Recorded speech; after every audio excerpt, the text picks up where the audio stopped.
Bonjour. La notion d'ancrage revient dans pratiquement chaque méditation, hein. On commence par s'ancrer dans la terre, imaginer qu'on a des racines et que l'énergie monte dans nos jambes, etc. Au début, ça me posait vraiment, enfin il y a un certain temps, ça me posait vraiment problème. Pourquoi s'ancrer dans la terre alors qu'on essaye de s'élever un petit peu au niveau spirituel, au niveau du ciel? Et ça me dérangeait un peu, je disais: on est dans un monde déjà archi-matérialiste et il va falloir qu'on s'en remette une couche. Ça me plaisait pas trop. Bon, je faisais les méditations comme je pouvais, mais c'était pas mon moment préféré.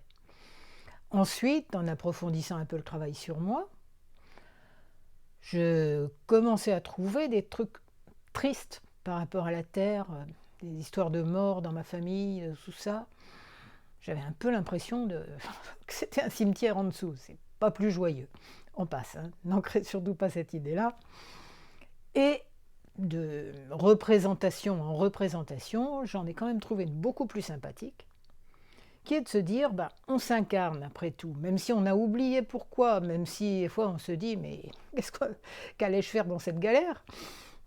Même si on ne sait plus le pourquoi, apparemment, on s'est incarné avec le but de faire des expériences. C'est comme dans un texte que j'adore, La petite âme et le soleil. Une petite âme dit à Dieu, au soleil, appelez ça à l'univers, appelez ça comme vous voulez, dit: je sais, je suis lumière. Il dit: t'as raison, mais je voudrais faire l'expérience de l'obscur. Je voudrais faire l'expérience de qu'est-ce que ma lumière a de spécifique. Et l'univers là-dessus répond à la petite âme: il y a un bon endroit pour le savoir, il faut de l'ombre pour voir ta lumière à toi. Et il y a un bon endroit pour ça, c'est la Terre. Donc vous avez le lien vers cette vidéo en dessous de la vidéo aussi. Et donc on s'incarne pour vivre des expériences, okay, même si on a oublié lesquelles et que là ça devient plus drôle du tout.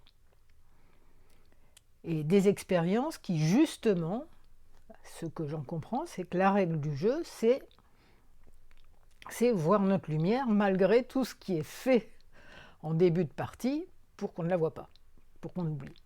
Voir notre lumière et voir celle des autres. Et voir notre lumière et l'exprimer. Et plus vite on le voit, plus la Terre devient un terrain de jeu vraiment sympa.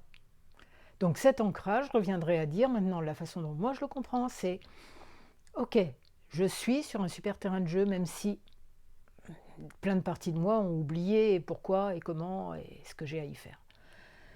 Je rassure ces parties de moi et je profite. Je profite de l'expérience. Et donc voir la lumière en soi, l'exprimer, la voir dans tous les autres. Dans tous les êtres, les autres humains, et tout ce qui existe, quoi. Voilà. Là-dessus, ça me répondait aussi un peu à une question saugrenue, c'est pourquoi Zeus, ou Jupiter, est polygame.